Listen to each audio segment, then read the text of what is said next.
Hey there, mga my love spices! Thank you so much for always staying here with me in this channel. So yan, no, bago natin simulan ng reading na to for you guys, no, yeah, by the way, ang content natin is aalamin natin kung ano pa yung mga posibleng maging kaganapan bago tapos itong year 2023 bago tayo tumapak sa inyong year 2024. So aalamin natin yan dito sa reading na to mga babes. Pero syempre, hi and hello new subscribers. My name is Yan. Welcome, welcome, welcome.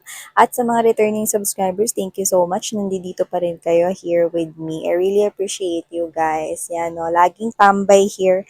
Thank you so much. So, yun nga, no. Let's go ahead and check out at what ang gender dito at timeless din ito mga babes. So, just take how this resonates. Cross-watchers, of course, welcome din kayo. Okay, you can flip the roles if you want.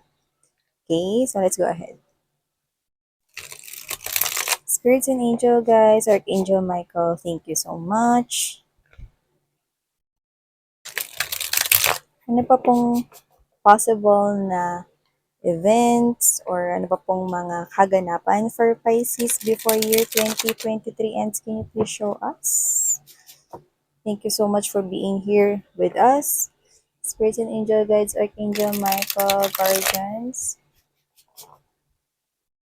Tell me something about Pisces. Ano po yung pwede nilang i-look forward na posibleng mangyari pa bago tumapak ng year 2024. This is for Pisces.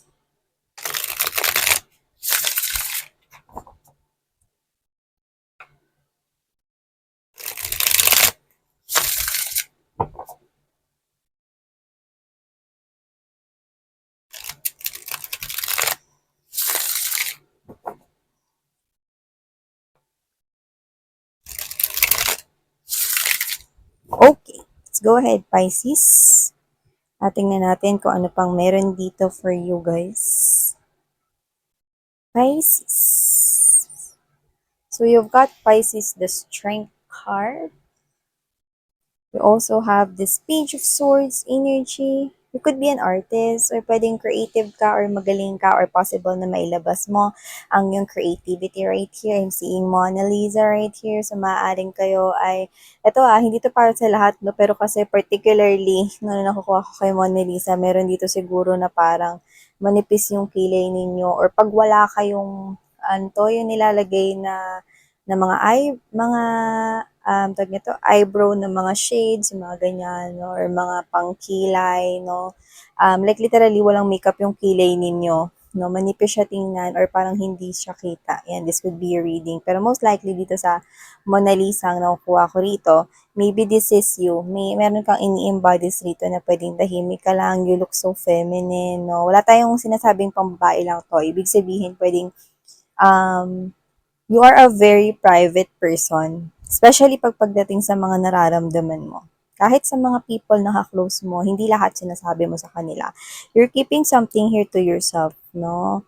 Yan. So, nakikita ko rin yun sa'yo. And of course, yung iba pwedeng literal na mahinhin. Pero yung iba, no, I'm picking up that this is all about creativity. No, maaaring mas mailabas mo pa yung creativity mo. Pwedeng magaling ka talaga mag-paint, mag-drawing, mag-sketching, or ano man yan. Pwedeng mag-pottery or mag-sculpt. Yan. So, whatever the case, maybe pwede rin naman na visual arts or meron ka ditong creative ideas, no, na pwede mong i-apply bago mag-end tong bago mag-January 2024. Yan, no, bago mag-end tong December 2023. So, yan, no? So, you also have here the Knight of Wands energy. Okay. Seven of Cups. You could be seeing, but I'm seeing you, mga babes, no, na Ten of Cups energy. This is you, maaaring mag-spend ka this holiday season. Yan, no. Kasama yung family or sa hometown mo. So, kung malayo ka man ngayon sa family mo, pwedeng umuwi ka ngayong Pasko para makasama mo sila na magdiriwang, no, sa pagsalubong ng year 2024. Yan, no. At nakikita ko rin dito na pwedeng may unexpected ka rito makita when you're with your family. Yes, Pisces. Kunwari, ganito yung sinasabi ko. Kung kayo ay kakain sa labas, yan, no. kung saan kasama mo yung pamilya mo, either meron rito na makakilala sa'yo, "Uy, Pisces!" Yan, no? Nakikita kong ganun. Like, literally, pwede makabangga mo siya habang kumukuha ka, no? Ng chicharon. Handaan, tas chicharon. Restaurant. Ayun, no? Example ng mga base. So, kunwari, kukuha ka, no, ng sushi. Yes, sushi. Tapos nakita mo siya, "Uy, Pisces, nandito ka pala." Yan. O, mamaya baka sabihin natin kung sino tong nakita ninyo or makakasalubong ninyo. Probably you have here the Five of Cups. So, someone's wondering, someone here is thinking heavily at this person is not in a good condition. I think sa trabaho niya, may something wrong. And I think na hindi kayo yun. Yung, yung energy niya is nagpa-fluctuate. Okay? Kasi may problem siya sa finances. Yan. No? So, hindi niya alam kung paano aangat rito. Parang dito, lumalabas rito na, alam mo, pwede naman, sa totoo lang, kung sino man to, pwede naman siyang mag-search ng iba pang mga information. Napakamaraming paraan, no, na pwedeng gawin at i-apply rito upang solusyonan yung problema niya, no, sa maayos na paraan. Pero dito, parang, I don't know pero gamitin ko na lang yung word na naiisip ko, no. Ang dumi nung naiisip niya rito or either negative yung naiisip niya rito, no, para may angat yung financial niya. You know what I mean? Parang willing siya rito na parang gumawa ng hindi maganda para lang may angat yung kaperahan niya. Okay? Are you getting my point? Yan, no?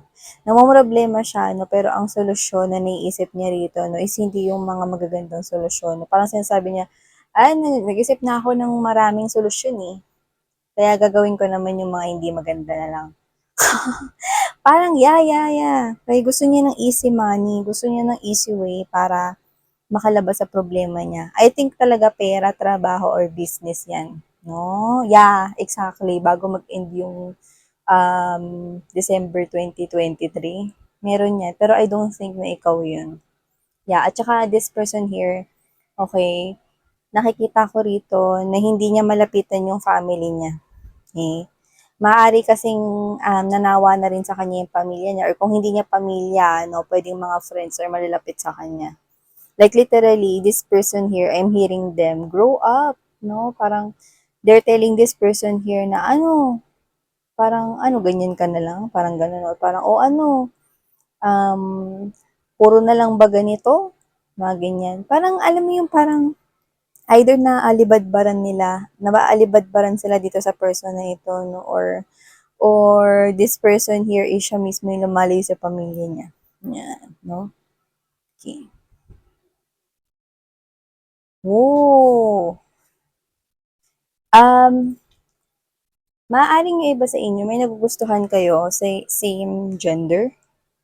Lumalabas yun dito. Pero hindi kayo sure kung willing ba siya na makipag-in relationship sa same gender. So, that is very specific. Okay. Although wala man tayong gender dito, minention ko lang kasi very specific ito. So, meron kayong nagugustuhan dito, same gender. Para sa iba sa inyo, no? LGBTQs, of course, welcome naman kayo dito, mga mahal, no? Like literally, hindi mo sure kung okay lang ba sa taong nagugustuhan mo na same gender kayo. Parang ganun yung nakukuha ko. If this is same gender, unahin na muna natin yung napag-usapan. Okay? Kasi nakikita ko rito, parang malakas yung tama ninyo kung same gender ito. Oo, yes. Kunwari babae ka, in love ka sa isang babae rin. Or kung isa kang guy, in love ka rin sa isang guy. Yan, no? But hindi mo alam kung open ba siya sa ganong klase ng relationship. Okay. But if you are, okay, if you are not an LGBT individual, okay, ang nakukuha ko naman here is that this is you, a very loving individual. Others of you could be single mom or single dad, pero okay lang kahit hindi. Pero pag nagkaroon ka ng anak, no, nakikita ko rito na alagaan mo siya. Actually, isa sa mga pangarap mo is magkaroon ng anak. Yan, nakukuha ko rito. Or magkaroon ng pamilya. Kasi maalagain ka eh. very caring ka, very genuine ka. Yung iba naman, pwedeng may anak na kayo, no? At nakikita ko rito na talagang buo yung puso mo no, sa pag-aalaga sa kanya, pag-aaruga, no, pagbibigay rito ng mga bagay na pangangailangan niya, no, pagmahal ka, nakikita ko rito. No? At nag-iisip ka rito para kung paano pampapaganda yung future no, ng magiging pamilya mo kung wala ka pang pamilya, no? I'm seeing you na maaaring plano mo na kung hindi mo pa nakahanap ang iyong one true love, no? You want na mag-manifest ng someone na perfect fit para sa'yo. This 2024, yun na nakikita ko for you guys. Parang it's like you will have this different perspective, different perception right here when it comes to love. Yan, no? Alam ko seryoso ka na noon pa lang, no? Pero gusto mo mas maging seryoso when it comes to handling a relationship, okay? So, ibig ko sabihin, gusto mo rito mga babes mo ng partner na talagang partner talaga, no? Yung ibig sabihin talaga ng salitang partner, no? Yung literal na ibig sabihin nun, no? Kasangga, like tulungan, no? There's partnership in it. And you want someone like that. If you are connecting right now, or in a relationship ka right now, nakikita ko na mas magtutulungan pa kayo ng tao na yan para mas mapabuti ang relationship ninyo. Yan, no? Maganda yan, mga babes, no? Pero yun nga lang, parang kung kung kayo ay may ka-in relationship ngayon, nakikita ko na susubukin yung relationship ninyo bago mag-end tong year 2023. Ha? Ano yan, miss yan? May pahabol pa sa universe. With the strength card right here and there's the Seven of Cups energy. Kayo mag-alala, ano ba kayo guys? No? Merong mamimit either ikaw yun or yung partner mo kung may ka-in relationship ka right now. Okay? Pero wag ka mag-alala kasi yan ay magiging sukatan lamang, no? Um, kung talagang love ka niya or hindi, or kung talagang love mo siya or hindi. Yan, no?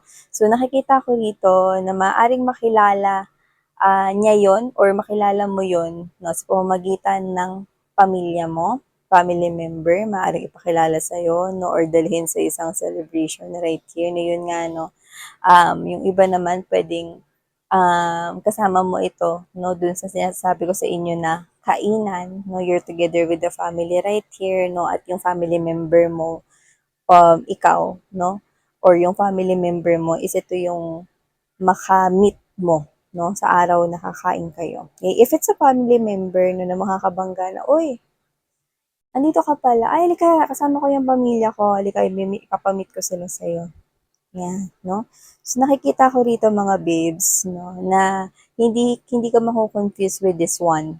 Okay? Whether pakilala pa yun sa'yo ng family mo or whatever, no? Kahit alam ng family mo, okay, na meron ka na ka-in relationship, no? Hindi naman nila yun ipagpipilitan sa'yo.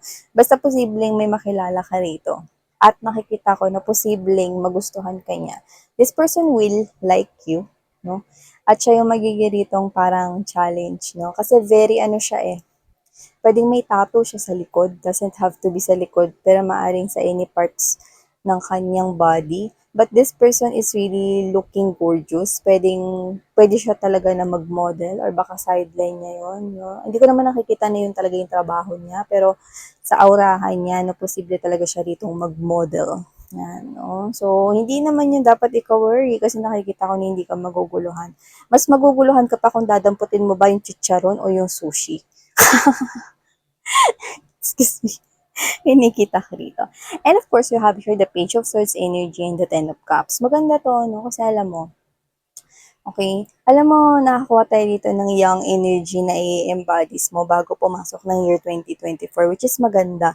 Kasi you're confident, no? Parang ready ka na sa lahat ng mga hamon ng 2024, no? Sa life mo. And this is you. Ang goal mo is to spend more time with your loved ones. Not just your family, but also with your friends, no? More kita with your friends, no? Unlike sa mga previous years, no? Puro kayo drawing.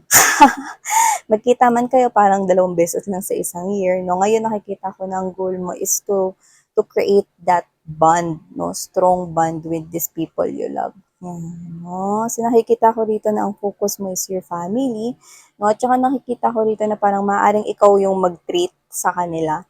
So, hindi ko alam kung mag-vacation ba kayo, buong pamilya, or ililibre mo sila sa isang kainan. Yan. So, just take how this resonates. But you have someone here with the Knight of Wands energy, Five of Cups. Definitely, this is the type of person here na parang pwedeng parehas na kayo ng age. Baka nga, mas matanda pa to sa'yo eh, pero immature. So, kung sino man siya, nakikita ko rito, no, na this person can do some kind of a dirty moves, no? Para lang talaga umangat siya. Umangat sa posisyon niya or umangat sa pera, alin man dun. Umangat sa buhay, pwede rin. Okay? Kasi dito nakikita ko na parang, ano siya eh, player siya eh, pero marami siya maglaro. Kung sino man siya, posible mga babes, no, na itong tao na to, no, ay minsan lang kumunik sa'yo. Pwede rin siyang in and out sa life mo. Pwede rin naman siyang hot and cold dito, no. So, pwede rin na isa rin siya rito sa mga tao na nakikita mo as a player. Okay? Pwedeng, doesn't have to be na naka-in relationship mo na siya, no, pero pwede. Kung ex mo to, no, nakikita ko rito na posible maisip ka niya, no, maisip niya rito na parang try niyang utuin ka ulit. May parang ganun nakuha ko rito pa isa sa tao na to. Dami niya iniisip, puro hindi maganda. So, kung sino man siya, no, mukhang kailangan niyo ng liwanag, no? Hampasin niyo kaya to ng bumbilya sa ulo. Charos, no to crime, no to war, and stay happy. Yun nakikita natin dito. Pero kung sino siya, kailangan niya talaga ng guide. Actually, nakita naman siya ng mga signs and clues everywhere. Kaya lang, hindi niya pinapansin. Maybe hindi siya naniniwala rito kay universe, sa angels and spirit guides right here. Kasi I'm definitely getting the word kalokohan from this person's thoughts, no? Kapag kayo yung pinag-uusapan or yun yung maging topic man. Okay? So, kung sino man siya, kailangan niya ng liwanag sa bumbunan. Yan, no? Maaaring kung ex mo yan, maisip ka niya as one of the options, no? Para lang rito matulungan siya na maialis sa kanyang sitwasyon ngayon.